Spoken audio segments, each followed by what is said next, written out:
पुराने किले मौत, हादसों, अतीत और रूहों का अपना एक अलग ही संबंध और संयोग होता है। ऐसी कोई जगह है जहाँ मौत का साया बनकर रूहें घूमती हों।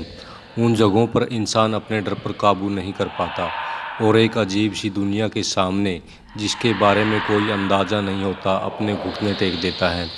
दुनिया भर में कई ऐसे पुराने किले हैं जिनका एक अपना अलग ही काला अतीत है और वहाँ आज भी रूहों का वास है। दुनिया में ऐसी जगहों के बारे में लोग जानते हैं, लेकिन बहुत ही कम लोग हैं जो इनसे रूबरू होते हैं या होने की हिम्मत रखते हैं। क्या सच में भूत और आत्माएं होती हैं या नहीं? हम अपने तर्कों के आधार पर केवल अपने दिल को तसल्ली दे सकते हैं, दुनिया की हकीकत को नहीं बदल सकते। कुछ ऐसा ये किले के बारे में आपको बताएंगे जो कि अपने सीने में एक शानदार बनावट के साथ साथ एक बेहतरीन अतीत भी छुपाए हुए है। आपने विदेशों के भयानक और डरावनी जगहों के बारे में सुना होगा, लेकिन आज आपको अपने ही देश यानी भारत के एक ऐसे डरावने किले के बारे में बताने जा रहे हैं जहां सूरज ढलते ही रूहों का कब्जा हो जाता है और शुरू हो जाता है मौत का तांडव। राजस्थान के दिल यानी जयपुर में स्थित इस किले को भानगढ़ किले के नाम से जाना जाता है। भानगढ़ किला 17वीं शताब्दी में बनवाया गया था। इस किले का निर्माण मान सिंह के छोटे भाई राजा माधो सिंह ने करवाया था। राजा माधो सिंह उस समय अकबर के सेना में जनरल के पद पर तैनात थे। उस समय भानगढ़ की जनसंख्या तकरीबन 10,000 थी। भानगढ़ अलवर ज़िले में स्थित एक शानदार किला है जो कि बहुत ही विशाल आकार में तैयार किया गया है। चारों तरफ से पहाड़ों से घिरे इस किले में बेहतरीन शिल्पकारी का प्रयोग किया गया है। इसके अलावा इस किले में भगवान शिव, हनुमान जी आदि के अति प्राचीन मंदिर विद्यमान है। इस किले में कुल 5 द्वार हैं और साथ में एक मुख्य द्वार भी है। भानगढ़ का किला सिंधिया नाम के तांत्रिक द्वारा स्थापित है, जो देखने में जितना शानदार है उसका अतीत उतना ही भयानक है। आपको बता दें कि भानगढ़ किले के बारे में प्रसिद्ध एक कहानी के अनुसार भानगढ़ की राजकुमारी रत्नावती, जो देखने में बहुत ही खूबसूरत थी, उस समय उनके रूप की चर्चा पूरे राज्य में थी और देश के कोने कोने से राजकुमार उनसे विवाह करने के इच्छुक थे।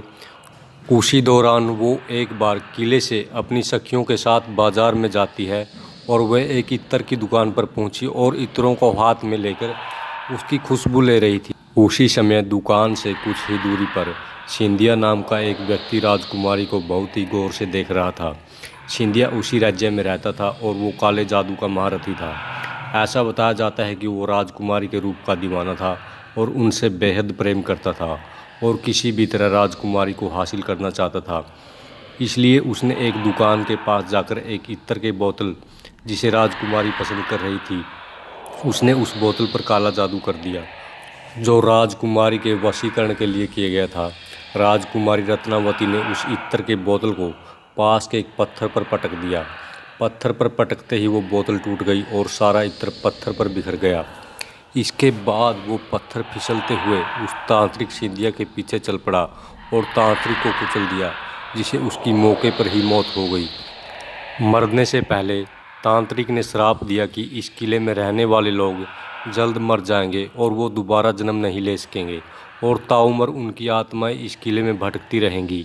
उस तांत्रिक की मौत के कुछ दिनों बाद ही भानगढ़ और अजबगढ़ के बीच युद्ध हो गया, जिसे किले में रहने वाले सभी लोग मारे गए।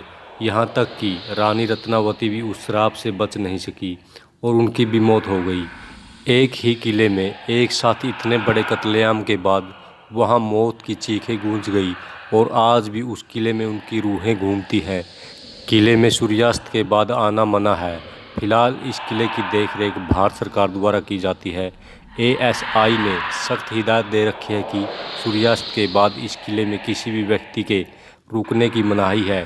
इस किले में जो सूर्यास्त के बाद गया वो कभी वापस नहीं आया। कई बार लोगों को रूहों ने परेशान किया और कुछ लोगों को अपनी जान से हाथ धोना पड़ा।